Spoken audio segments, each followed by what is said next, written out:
Hello friends, welcome back to my YouTube channel. જો તમે મારી ચેનલ પર નવા હોય તો ચેનલને સબસ્ક્રાઈબ કરવાનું ભૂલતા નહીં અને બાજુમાં રહેલું બેલ આઇકન પણ દબાવી દો। તો આજે આપણે બનાવીશું એકદમ હેલ્ધી અને ટેસ્ટી એવો મગનો નાસ્તો, જે ખાવામાં એકદમ ટેસ્ટી લાગે છે અને તમે તેને બનાવીને બાળકોને લંચ બોક્સમાં પણ આપી શકો છો।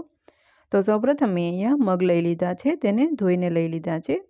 ત્યારબાદ તેમાં પાણી એડ કરીને તેને ઢાંકીને 5 થી 6 કલાક માટે પલળવા માટે મૂકી દઈશું।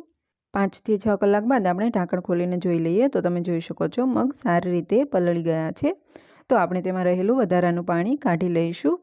ત્યારબાદ મગને ક્રશ કરવા માટે મેં અહીંયા એક મિક્સર જાર લઈ લીધું છે, તેમાં આપણે પલાળેલા મગને એડ કરી દેવાના છે। મેં અહીંયા આખા મગ લીધા છે, તમે તેની જગ્યાએ મગની દાળનો ઉપયોગ પણ કરી શકો છો।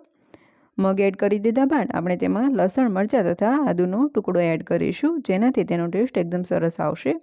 ત્યારબાદ તેમાં અડધી ચમચી જેટલું જીરું એડ કરીશું અને હવે તેમાં 1 કપ જેટલું દહીં એડ કરીશું। દહીં બિલકુલ ઓપ્શનલ છે, તમે ફક્ત પાણી એડ કરીને પણ તેને ગ્રાઇન્ડ કરી શકો છો। ત્યારબાદ તેમાં થોડું પાણી એડ કરીને મિક્સર જારનું ઢાંકણ બંધ કરીને આપણે તેને સારી રીતે પીસી લેવાનું છે। તો તમે જોઈ શકો છો અહીંયા નાસ્તા માટેનું બેટર રેડી થઈ ગયું છે, તેની કન્સિસ્ટન્સી આ રીતની રાખવાની છે। ત્યારબાદ એક મોટા વાસણમાં આપણે બધું જ મગનું બેટર કાઢી લેવાનું છે। ત્યારબાદ આપણે આ નાસ્તાને વધારે હેલ્ધી બનાવવા માટે તેમાં વેજીટેબલ્સ એડ કરીશું। તો તેના માટે મેં અહીંયા ગાજર, કટ કરેલા લીલા ધાણા, ડુંગળી તથા કોબીજ લઈ લીધા છે, તેને એડ કરી દઈશું। મેં અહીંયા ગાજર તથા કોબીજને છીણીને લઈ લીધું છે, તમે તેની જગ્યાએ તેને કટ કરીને પણ એડ કરી શકો છો। ત્યારબાદ આપણે બધી જ વસ્તુને એકદમ સારી રીતે મિક્સ કરવાનું છે। જો બાળકો વેજીટેબલ્સ ના ખાતા હોય તો તમે આ રીતના પણ તેને નાસ્તામાં વેજીટેબલ્સ આપી શકો છો। ત્યારબાદ તેમાં સ્વાદ પ્રમાણે મીઠું એડ કરીશું। અડધી ચમચીથી થોડી ઓછી તેટલી હળદર એડ કરીશું। અડધી ચમચી જેટલું લાલ મરચું પાવડર એડ કરીશું। લાલ મરચાંનો ઉપયોગ તમે તમારા ટેસ્ટ પ્રમાણે વધારે કે ઓછો કરી શકો છો। અડધી ચમચી જેટલું ધાણા જીરું પાવડર અને અડધી ચમચી જેટલો ગરમ મસાલો એડ કરીને બધી જ વસ્તુને સારી રીતે મિક્સ કરી લઈશું। અહીંયા આપણે લીલા મરચાંનો પણ ઉપયોગ કર્યો છે, તેથી લાલ મરચાંનો ઉપયોગ ઓછો કરવો। ત્યારબાદ બધા જ ટેસ્ટને એકદમ સરસ રીતે બેલેન્સ કરવા માટે 1 ચમચી જેટલો ગોળ એડ કરીશું। અહીંયા ગોળ બિલકુલ ઓપ્શનલ છે, પરંતુ જો તમને થોડું ગોળ પણ જોઈએ તો એડ કરી શકો છો। અહીંયા ગોળની જગ્યાએ તમે ખાંડનો ઉપયોગ પણ કરી શકો છો। ત્યારબાદ નાસ્તો એકદમ સરસ ફૂલેલો અને પોચો બને તેના માટે મેં અહીંયા અડધો પેકેટ ઈનો લીધું છે, તેને એક્ટિવેટ કરવા માટે ઉપરથી 1 ચમચી જેટલું પાણી એડ કરીશું। તો તમે જોઈ શકો છો ઈનો એકદમ સરસ રીતે એક્ટિવેટ થઈ ગયો છે, તો આપણે તેને બેટરમાં સારી રીતે મિક્સ કરી લેવાનો છે। તો આ રીતના ઈનોની જગ્યાએ તમે બેકિંગ સોડાનો ઉપયોગ પણ કરી શકો છો। તો બધી જ વસ્તુ એકદમ સરસ રીતે મિક્સ થઈ ગઈ છે, હવે આપણે તેમાંથી નાસ્તો બનાવી લેવાનો છે। તો આપણે આ તૈયાર થયેલા બેટરમાંથી પુડલા કે મગના ચીલા બનાવી લેવાના છે। તેના માટે મેં અહીંયા તવા પર ઘી લગાવી દીધું છે। ત્યારબાદ આપણે જે બેટર રેડી કર્યું છે તેમાંથી 1 ચમચા જેટલું બેટર લઈ લઈશું અને ચમચાની મદદથી આ રીતના સ્પ્રેડ કરી લેવાનું છે। તો થોડું સ્પ્રેડ થયા બાદ તમે આ રીતના ચમચીની મદદથી તેને સારી રીતે સ્પ્રેડ કરી શકો છો, જેનાથી પુડલા સારી રીતે સ્પ્રેડ થઈ જશે। તો તમે જોઈ શકો છો મેં અહીંયા પુડલાને સારી રીતે સ્પ્રેડ કરી લીધો છે। ત્યારબાદ અહીંયા ઉપરથી પણ થોડું તેલ લગાવી દઈશું। અહીંયા તમે તેલની જગ્યાએ ઘી કે બટરનો ઉપયોગ પણ કરી શકો છો।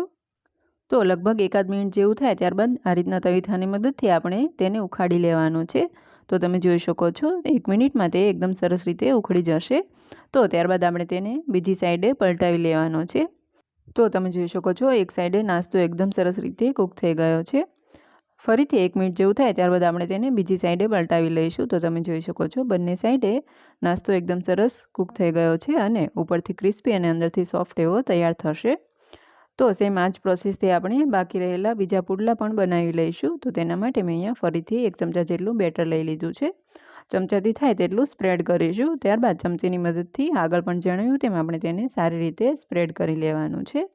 તમે આ બેટરને થોડું પતલું રાખીને તેને ઢોસા જેવું પણ બનાવી શકો છો, તેમજ તમે આ જ બેટરમાંથી તેને ઢોકળા પણ બનાવી શકો છો, જેમાં આ બેટરને આપણે સેમ ઢોકળાને સ્ટીમ કરીએ એ રીતના સ્ટીમ કરીને તેનો પણ નાસ્તો બનાવી શકાય છે।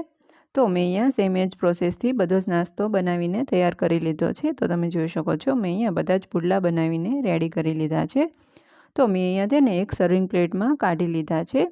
તમે આ નાસ્તાને દહીં સાથે, ચા સાથે કે ગ્રીન ચટણી સાથે પણ સર્વ કરી શકો છો। તો તમે જોઈ શકો છો આપણો નાસ્તો એકદમ સરસ સોફ્ટ તૈયાર થયો છે। મેં આ નાસ્તો ટામેટા કેચઅપ સાથે સર્વ કર્યો છે। જો તમે આ નાસ્તો બાળકોને લંચ બોક્સમાં આપશો તો તે કઠોળ ના ખાતા હોય તો પણ આ રીતના મગનો નાસ્તો બનાવીને તમે બાળકોને આપી શકો છો। તો તમને મારે આ પ્રોટીનથી ભરપૂર એવા નાસ્તાની રેસીપી કેવી લાગે તે કમેન્ટ બોક્સમાં જરૂરથી જણાવજો. જો તમને મારી એ રેસીપી પસંદ આવી હોય તો એક વખત બનાવીને જરૂરથી ટ્રાય કરજો. તેમજ જો મારા વિડીયો પસંદ આવતા હોય તો વિડીયોને લાઇક કરો, શેર કરો, કમેન્ટ કરો તેમજ મારી ચેનલ કાજલ્સ કુકિંગને સબસ્ક્રાઈબ કરવાનું ભૂલતા નહીં. Thank you.